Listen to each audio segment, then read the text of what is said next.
Je vous parle d'un temps que les moins de 20 ans ne peuvent pas connaître.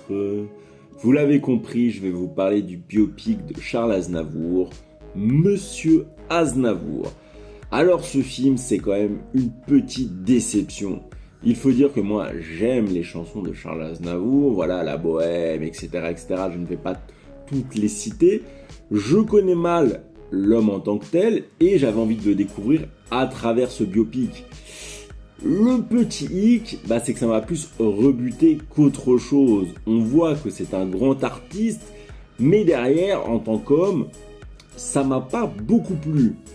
Le problème, c'est que en fait, dans ce film, l'artistique n'est pas forcément mis en avant. On voit plus son côté un peu entrepreneur, ambitieux, qui a envie de réussir. Et donc, j'ai trouvé que c'était pas forcément intéressant à regarder car il n'y avait pas d'attachement qui se faisait avec lui.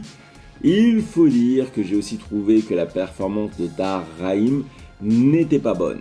Pourtant, c'est un acteur que j'apprécie vraiment, là, faut le reconnaître. C'est un de mes acteurs préférés, mais là, pour le coup, non, ça passe pas. Et ça, c'est aussi dû à l'aspect, en fait, musical du film.